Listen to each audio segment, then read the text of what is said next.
காவிரி மேலாண்மை வாரியம் அமைப்பதில் மத்திய அரசு மெத்தன போக்குடன் செயல்படுவதாக குற்றச்சாட்டும் விவசாயிகள் இன்று மாநிலம் முழுவதும் ரயில் மறியல் போராட்டங்களில் ஈடுபட்டனர். திருச்சி குடமுருட்டி ரயில் பாலத்தில் விவசாயிகள் நாற்று நடும் போராட்டத்தில் ஈடுபட்டனர்.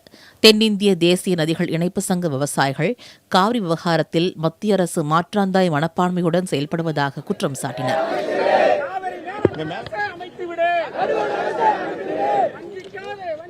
கால்நடைகளுடன் சரக்கு ரயிலை மறிக்க முயன்ற விவசாயிகளை காவல்துறையினர் கைது செய்து அப்புறப்படுத்தினர். பயிர் நட முடியல, ரயில்வேல பயிர் நட்டுட்டோம்.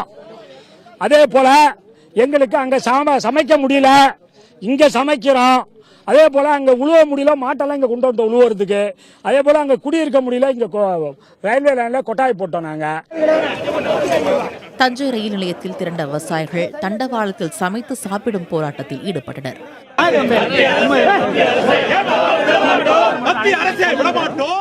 ஒரு மணி நேரத்திற்கும் மேலாக நீடித்த போராட்டம் விவசாயிகளை காவல்துறையினர் கைது செய்து அப்புறப்படுத்திய பிறகே முடிவுக்கு வந்தது.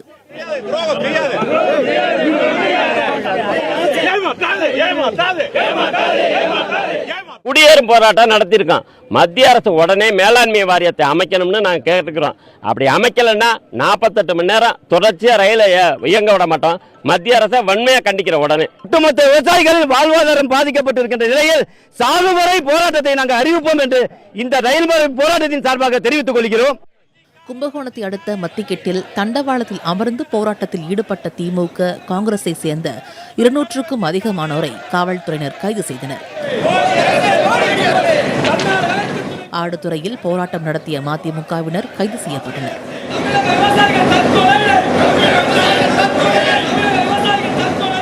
திருவண்ணாமலை மாவட்டம் ஆரணி அருகே களம்பூரில் 3500க்கும் அதிகமானோர் திருப்பதி பாண்டிச்சேரி விரைவு ரயிலை மறித்தனர்.